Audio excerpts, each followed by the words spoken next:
Alright, hello again. This is Jeff Scott of Blackhawk Technical College. I've been going over the PowerPoint presentations from the Murox MySQL book for the 152-147 Relational Database Development class, which is an online class for the spring 2016 semester at Blackhawk Technical College. I'm now into Chapter 2, which is on how to use Mysql Workbench and other development tools. You may or may not have heard me say this previously, but I do not use Mysql Workbench. There's absolutely nothing wrong with the product. However, I prefer using either the command line, which I'm going to show you in a few minutes, or phpMyAdmin, which I will also show you in a few minutes. I did go online, and when I did, I found a couple of, let's see if I can.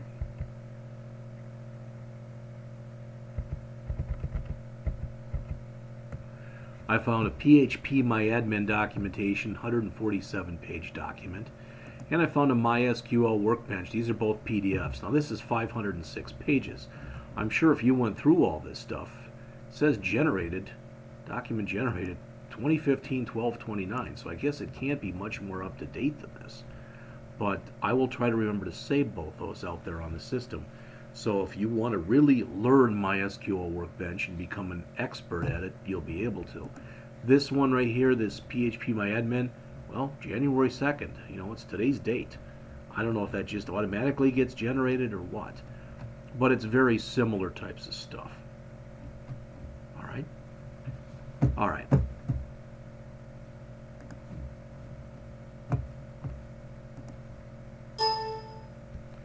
So, again, I'm not going to talk about the MySQL Workbench stuff. I'm just going to basically skip right over that. So this will be a much shorter demonstration.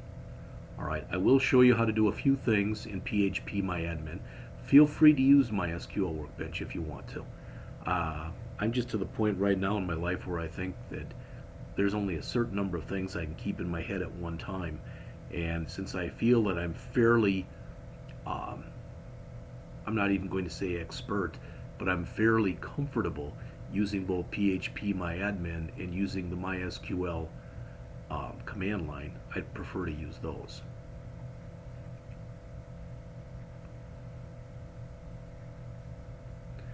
So this is, as they say, this is the home tab for MySQL Workbench. So again, I'm skipping over this. There's an admin tab, how to start and stop a database server. You shouldn't have to do any of this.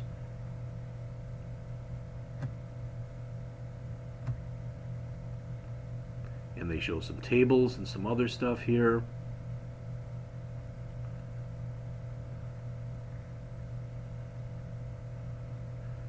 I think what I'll do in just a minute is to show you how I would do this in phpMyAdmin.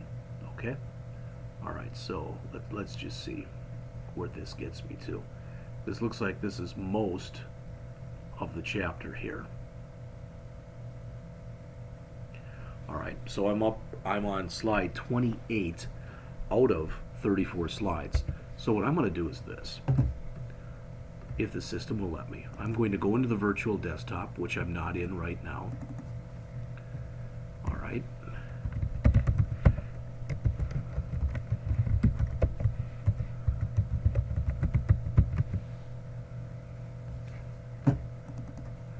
And once I get into the virtual desktop, hopefully there'll be no problems getting into it. This is spring break, so it's always possible that there'll be situations, but there are not. So what I'm going to do, and I've got a shortcut here for the XAMPP control panel, which you may or may not have. I'm going to assume for a second that you don't have it. So click Start, click All Programs, and go down to the very bottom where it says XAMPP. Click on that, and find there's two things that look almost the same. One says Bitnami for XAMPP. Then there's an uninstall XAMPP, an XAMPP control panel, and an XAMPP htdocs folder. We want the control panel, so I'm going to click right there. And this brings up the control panel. Now there's two of these 5 start buttons that I have to click. This starts up my web server, so that starts up Apache, and this starts up MySQL. So I now have both of them running. What I choose to do when I'm doing this stuff is rather than doing it in the way you just saw it, I choose to, under MySQL, right next to the stop button or start button here, I click where it says admin. And that brings up a product that's called PHP MyAdmin. All right. So what it shows on here, over here, these are all databases that I've created. All right. So if I want to create a new database, I can just come over here and click on databases, create database. And I'm just going to call it Jeff's database. Dumb name, but I just ran it all together. Click create. And you'll notice there's Jeff's database. So that's all there was to it. So I can click on there to make it active, and I can start creating tables. So for instance, I can come in here and call this table 1, which is a dumb name, and by default it'll have 4 columns in it. Okay, fine. If I want to change that, I can make it go up, I can make it go down. Let's have it have 3 columns. I'm going to click go. Yeah, that'll work. Okay, so the first one I'm going to put in here, I'm going to just call it ID. Alright, and it'll be of type int. The length, I'll make it 11. The default, there'll be none. Where it says AI, that means do I want it to automatically increment? Yes, I do. Alright, so this is going to be my primary key. Do I have to click here first? No. One of these I have to click on. Default? No. Collation? No. Might have to move this over a bit. So let's see. Attributes. One of these in here is going to allow me to make this a primary key. There it is. Primary. Right there. Alright, and it's going to be an automatically incrementing field. Alright, so it's an int, and I think we said 11. Click go. Now I've got that field in there. I'm not done yet, but I've got that field in there. Alright, so then I've got another field. I'm going to call this first name. This will be a varchar field, and I'll say up to 30 characters. Alright, and let's see. That should be it for that one. Then I'm going to have in here last name. That'll also be a varchar. That'll also be 30. And I think that's good. Alright, so now I click save. It says incorrect prefix key. The used key isn't part of the string. The used length is proper for the key part, or the storage doesn't support unique prefixes. May not like that 11 that I put there. I don't know. See if that'll fix it.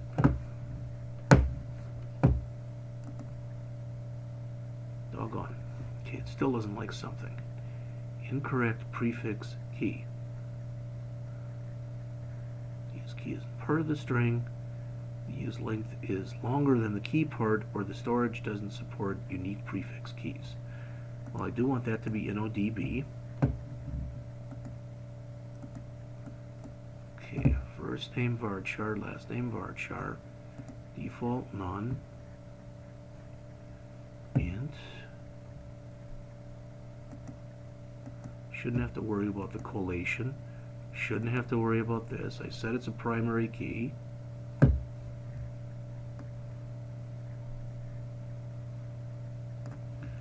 I don't see anything that looks wrong here, although it doesn't like it when I click save. Preview SQL. This is the SQL that actually is getting written for me. Alright, so create table, Jeff's table, table 1, ID, int, not null, auto increment. That looks correct. I want that to be a primary key. Primary key, ID, that must be where it's goofing up, is that ID 11.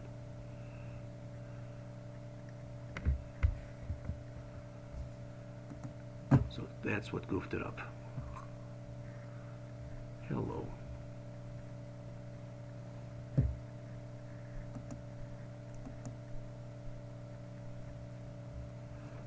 So I'm pretty sure I know what goofed it up, but I don't know how to fix that. I'm going to keep getting that error message. Doggone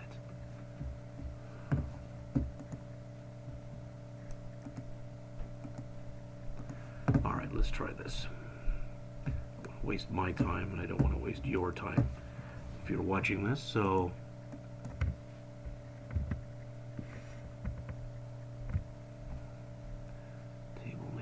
add. I'm going to try to add a column. I'm going to see if I can remove. I don't know if it'll let me remove this column or not.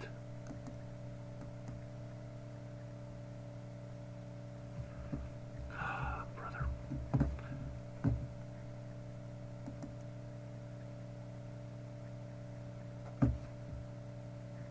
All I want to do is get rid of that table.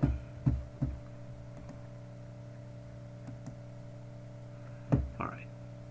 Create table. Table 1. All right, and it'll have 4 columns in it. That's fine. Go. All right. ID. Int. Not given a size. All right. This will be a primary key which will be auto-incremented.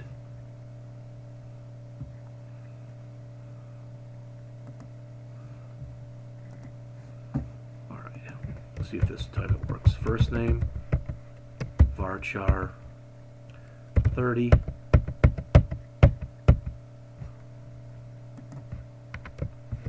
Last name, how about middle initial? Middle initial.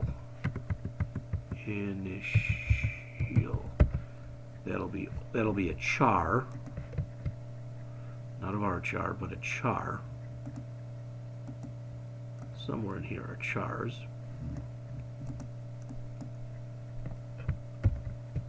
And that'll just be of size 1. And that can be null. Alright. And last name, which will also be a varchar, which will also be of size 30. Let's see if it takes this now. Save. Alright. Some errors have been detected. Please look at the bottom of this window.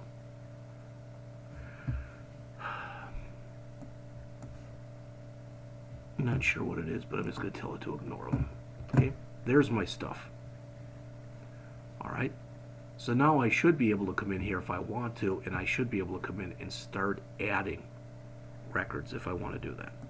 Now, I probably didn't sell you on this. I probably made, it's possible you look at this and they're like, this is way too hard. Then use what's in the book. If you don't like this, I can also do this. I'm going to come get myself out of here. Fine. Get myself out of here. And up here, I can click where it says shell. Now if I type in MySQL -u root, I'm also into MySQL. And if I say show tables, it says no database selected. Well, what database did I just make? How about show databases? Alright, you see one of them that's in there is Jeff's database. Alright, so I can remove that, so I can drop database, Jeff's database. And now I can say create database. Let's just make sure it's gone. So you notice Jeff's database is no longer there. So I can say create database, Jeff's database. And now when I go and look, there it is. Alright, so I can create a table. Create table. I gotta make the database active first. So use Jeff's database. Alright, create table. What do we call that before? Table 1. Table 1. Alright, and I can come in here and I can tell it what I want in the table. Alright, so I can say ID, int, auto increment, primary key, first name, varchar 30, and we'll put not null because you have to have a name, let's say. Middle initial, char 1, and that one can be null, so we'll leave it like that. And last name, varchar 30, and we'll say that that can't be null, not null. All right, so now show tables. All right, there's my table 1. Describe table 1. And whoops, there it is. So that's what I just put in. So this is the way I've decided to do it, is by either using the command line, which is what I'm showing you right here, or by using phpMyAdmin. But by all means, please, if you are comfortable and like using the workbench, go ahead and do it. All right. The rest of the chapter here talks about using the MySQL manual. And what I'm going to do is I'm going to grab that. In fact, I think what I'm going to do is just see if it's not letting me grab that information. It's in there.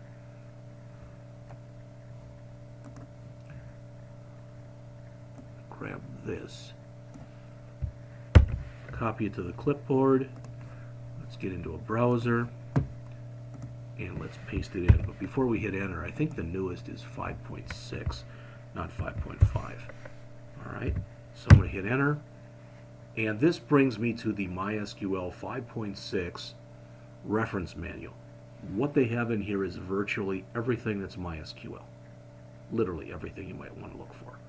In other words, if I want to know more about the data types that are available, I can go down to data types. And boom, it'll show me the different types of data. Okay? So if I want to find out, for example, numeric types, I click on there. It's a very fast way that you can iterate your way through the system and find out information. If I want specific information, let's say I want more on the integer data type. Well, if I come down here, notice there's integer data type. So I can do that, and it'll show me all this stuff. This is all stuff that's going to be in later chapters. But again, if you go out to here, let me do this one more time.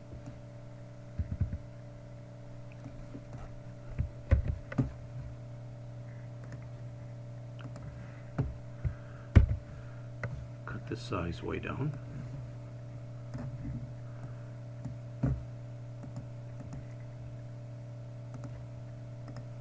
But if you go out there to dev.mysql.com/doc/refman/5.6/en, that's going to get you to the MySQL reference manual, which is going to have virtually everything in it that you will need, so that if you have problems with anything that goes on in this class, probably even better than your instructor, that's a place that you can go to get answers.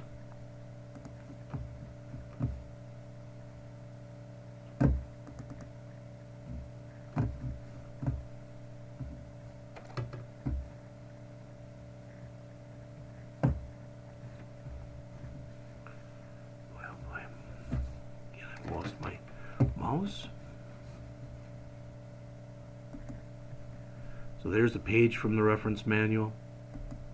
Okay. I've just showed you how to use things from the MySQL. They call it the monitor. I just call it the command line. And it's MySQL -u root. No spaces. Literally, the way that we do it is MySQL space -u root. You don't need any of the other stuff that's shown in there. Now they talk in here about how to list different things. So why don't I do this? Because we're done. That's it for the chapter. But rather than going on and rather than stopping right here, let's go back into here and I'll show you a couple of the commands that exist in here. All right? Okay, that's fine. I'll do it over here. Okay. If I want to see the databases that are available to me on the system, I type in show databases. Notice if I type in show databases and I hit enter, it comes back and it shows me an arrow. What that means is the system is still expecting more for that command. And most, not every, but most commands that you do in MySQL must end with a semicolon. So now when I put that in there, it shows me the databases that exist here on the machine. If I want to make any of those databases active, for instance, I did a database last semester that was called Quotes.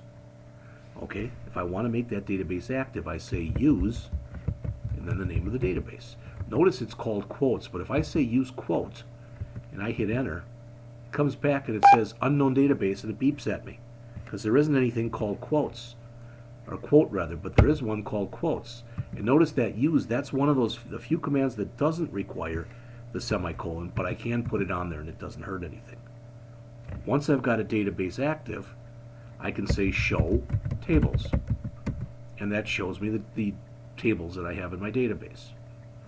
All right, and it's called quotes. If I want to show what my quotes table looks like, what's the schema looks like, I can say describe quotes.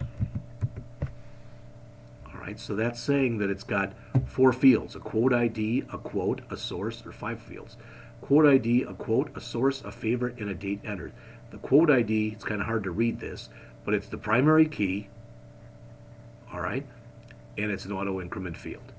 The quote is a text field, which means it's a bigger field than a char or a varchar. It can literally hold, I think it's 65,536 characters. The source is who made the quote. So that's a variable length character field of a size 100. Is it a favorite or not? That's the equivalent of a Boolean field. If it's a 1, it means yes, it's a favorite. If it's a 0, it means no, it's not a favorite. And date entered, that's just a timestamp when I put that in. All right. So if I want to show what's in here right now, I can say it's going to look real ugly. Select star from quotes. And those are my quotes that are in there. Well, those are hard to read, right? Just because it's way too wide. So let's just take a look, and I'll tell you what, the source is the quote is what's really long. All right. So let's look at the quote ID and the source and the date entered. So how about that? So we'll select the quote ID, the source, and the date entered. And I have to spell all these right or it won't work. So quote underscore ID, source, and date underscored entered. From quotes. And there you see. Those are 17 different quotes that I put into this table that I used last semester for the PHP class. And I went out and grabbed a thing from Famous Quotes, and I grabbed some by some famous people. All right. So this is the same information that you see up here. The reason this one is so much wider is it shows the actual quote also, and that's what's so wide. Okay? But the rest of the information, and again, so what did I put in there? I put in the quote ID, and I put in the source, and I put in the date entered. So I left off the actual quote itself, and I left off whether or not it was a favorite. These are the kind of things that we're going to be doing. So I'm going to be pounding. I'm probably going to do most of the work that I do from the command line. All right? Not to confuse you, but it's something that's always available. And to me, it makes the most sense to use that. All right? So that pretty much does end the presentation for Chapter 2 of the class.